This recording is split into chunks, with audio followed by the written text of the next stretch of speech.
Meus amigos, não foi fácil não, né? A gente vem de uma partida contra o Fortaleza em que o Vasco foi impecável, né, durante praticamente todo o jogo, e pelo Brasileirão no sábado, né? E hoje o Vasco enfrentou o Operário em São Januário, casa cheia, né? Expectativa da torcida é que o Vasco pudesse fazer uma partida, se não igual, mas tão boa quanto aqui foi contra o Fortaleza, né? Afinal de contas o time jogaria em casa, jogaria contra um adversário até menos qualificado do que o Fortaleza, né? Incomparavelmente menos qualificado que o Fortaleza. Então a expectativa era de que o Vasco pudesse ganhar ali o jogo, não tranquilamente, né? Mas pudesse ganhar o jogo com soberania, né? Não foi isso que aconteceu, né? O Vasco teve grandes dificuldades, apresentou um futebol muito abaixo do jogo passado.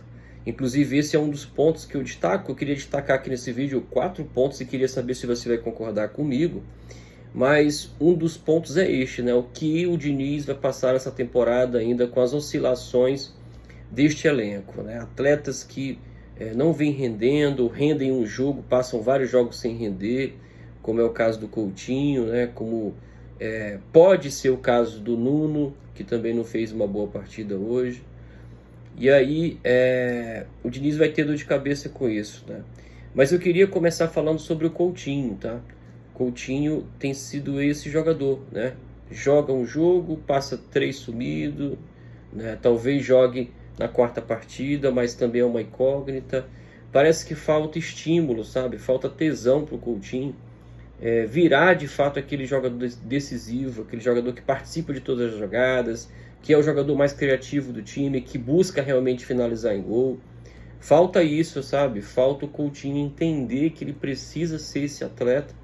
E aí eu só me apego à possibilidade de que o Coutinho não está bem fisicamente, né? De fato não está, né? De fato não tem rendido, mas a carreira do Coutinho também foi marcada por isso, né? Ele é um atleta de pouco rendimento físico, pouco desempenho físico, né?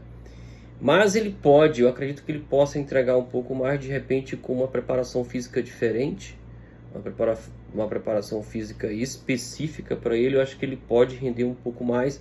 Afinal de contas, o Vasco paga muito caro para ter o Coutinho em campo, né? 1.700.000 mensais. Eu acho que, pelo que o Coutinho vem entregando, cara, não vale a pena, né? Pelo que o Coutinho já fez pelo futebol, que ele pode bem, né, fisicamente, tecnicamente render, eu acho que se coubesse, né, e até acho que nem cabe e não teria como ser feito isso, um contrato de rendimento, né? Rendeu, né, é valorizado, né? Não rendeu, o salário diminui. Mas se isso fosse possível, eu acho que seria o melhor contrato para o Coutinho, né? E aí, falar de outros 3 atletas, sabe? Piton, cara, é um jogador que, na parte ofensiva, ele ajuda muito, né? Aquele cara que, se deixar cruzar, a bola vai chegar no overhead e dificilmente o adversário não vai tomar gol, né? Foi importante hoje porque o Vasco, com grandes dificuldades, faz um jogo muito abaixo do que poderia fazer dentro de casa, né?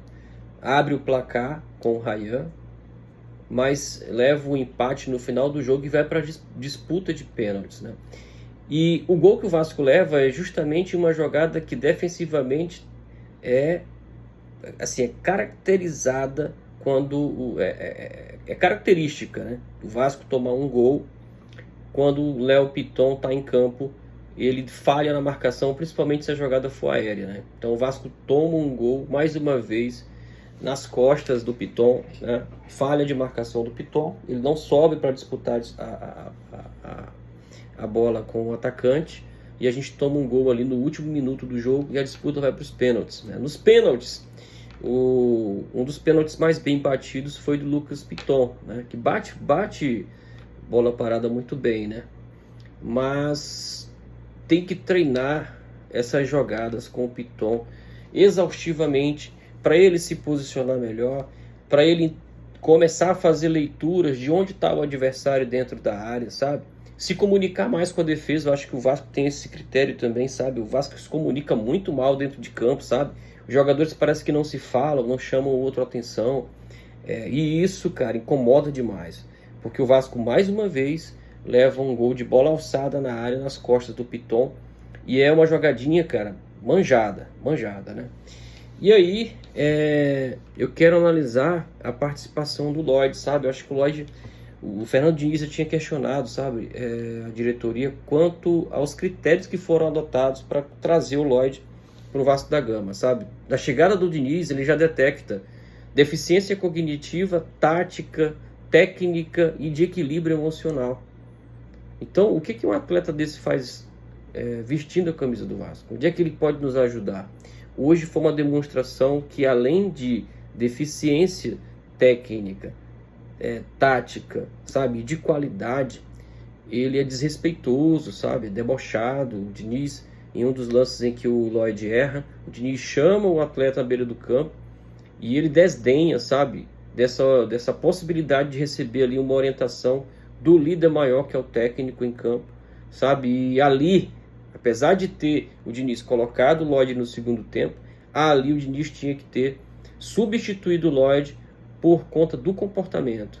Acho que seria um recado para o atleta, e não só para o atleta, para o elenco, sabe. Eu acho que se deve respeito ao Diniz, é um cara que tenho certeza que é companheiro dos atletas, mas existe uma hierarquia e existe uma situação que também é estratégia de jogo, né? Se o Lloyd entra em campo e não entende para que ele entrou, qual é o propósito, se ele vai fazer aquele jogo desapegado, né, desconectado do objetivo, desconectado do elenco, é melhor nem relacionar, cara, sabe?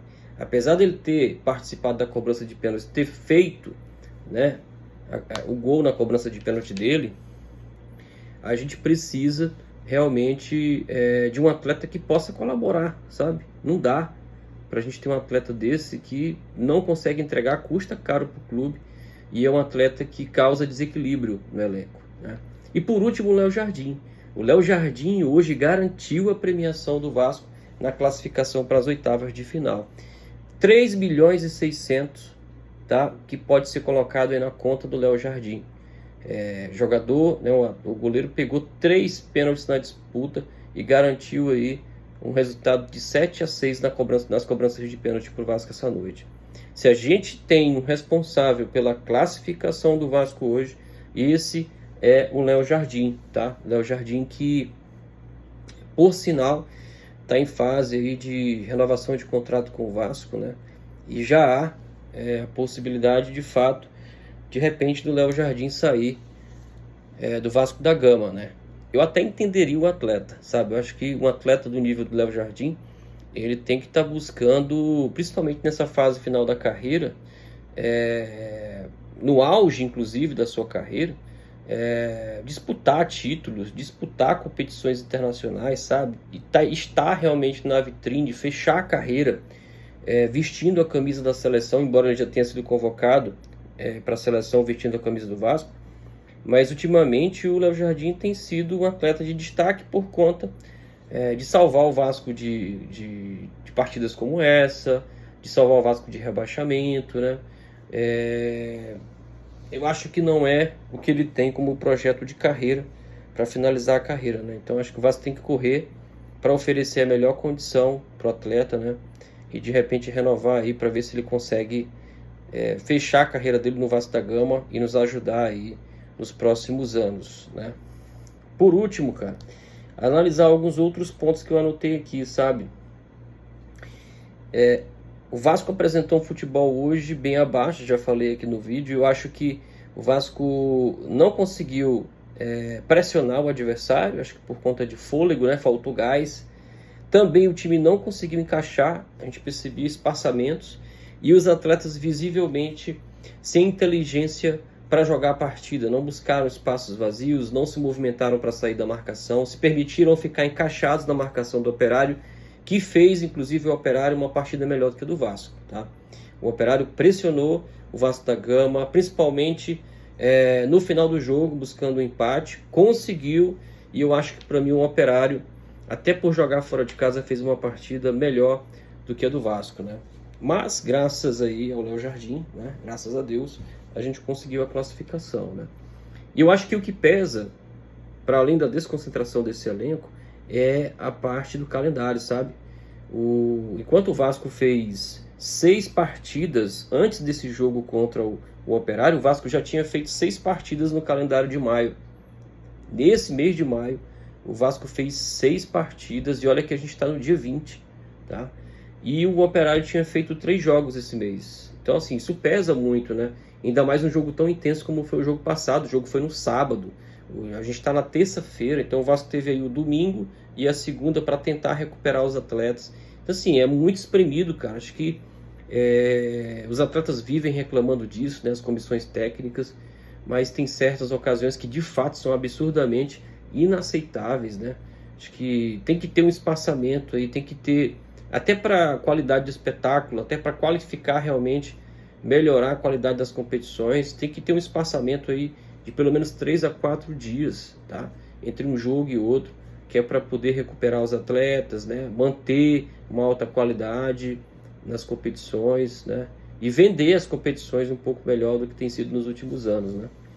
E é isso, né? Eu acho que o Vasco se classifica hoje, mas não jogou bem. Garantiu aí 3,6 bilhões que a gente pode pôr na conta do Léo Jardim, né?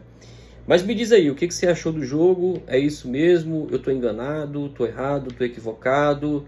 Ou você concorda comigo? Deixa aí nos comentários. Deixa a curtida se realmente gostar do vídeo. E se ainda não segue a gente, clica aí no inscrever-se para você virar mais um acompanhante aqui, né? Alguém que possa colaborar para acompanhar o nosso canal. Valeu?